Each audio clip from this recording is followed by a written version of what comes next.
खेसारी जी, जिस तरह से भारत सरकार ने लवंडा नाच के लिए बिहार के रामचंद्र मांझी जी को पद्मश्री अवार्ड से नवाजा, तो आप भी पहले ऐसे ही करके आज यहाँ तक आए हैं। सबसे ज़्यादा खुशी तो मुझे उसी से है।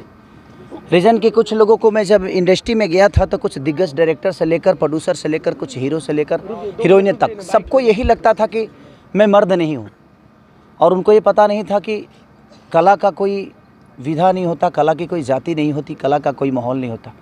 एक अलग कला तो कला होता है, हम साड़ी पहन के नाचे या हम पैंट शर्ट पहन के नाचे। तो ये सारे लोगों के दिमाग में यही था कि मैं मर्द नहीं हूँ, क्योंकि मैं साड़ी पहन के नाचता था। लेकिन वो साड़ी पहन के नाचने का जो मेरा काम था वो मैं अपने ऑडियो वीडियो में किया करता था। ऐसे नहीं कि मैं कभी स्टेज पे साड़ी पहन के नाचा और कभी नाचने की कोशिश की, ऐसा नहीं था। वो एक फील था और मैंने कोशिश की कि यार हमारे यहाँ लौंडा डांस तो होता ही है, क्यों ना मैं इसको पर्दे पे लेके आऊँ। तो मैंने कोशिश की, पर्दे पे पहली बार लेकर आया मैं, और लोगों को पसंद आया और लोगों ने मुझे रातों रात कहाँ बैठा दिया मुझे आज भी पता नहीं है कि मैं कहाँ हूँ। और सबसे ज़्यादा उस अवार्ड से मैं खुश हूँ कि किसी ने तो समझा, इस सरकार ने समझा तो लौंडा डांस भी कोई विधा है, जिसकी वजह से हमारे भिखारी ठाकुर जी जाने गए नाटक के बदौलत, उस लौंडा डांस के बदौलत। और कितने सारे अभी कलाकार लुप्त हैं। तो मैं चाहूँगा कि जो भी लोगों को लगता था कि ये लौंडा डांस, क्योंकि पहले के लोग इसको गलत वे में लेते थे कि नहीं यार ये लौंडा हो गया, ये हो गया, वो हो गया, जो डांस कर लिया वो मर्द नहीं, ये लोगों की मानसिकता थी।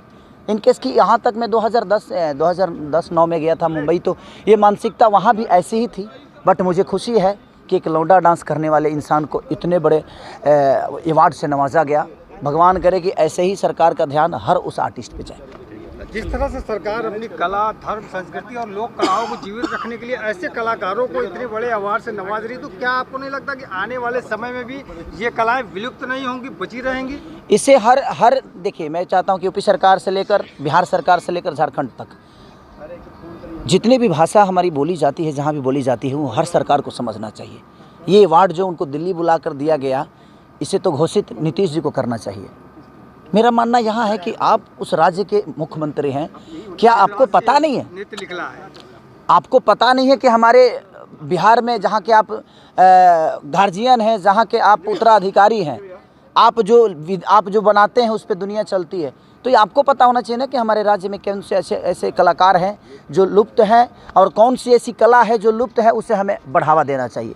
तो सरकार का काम है।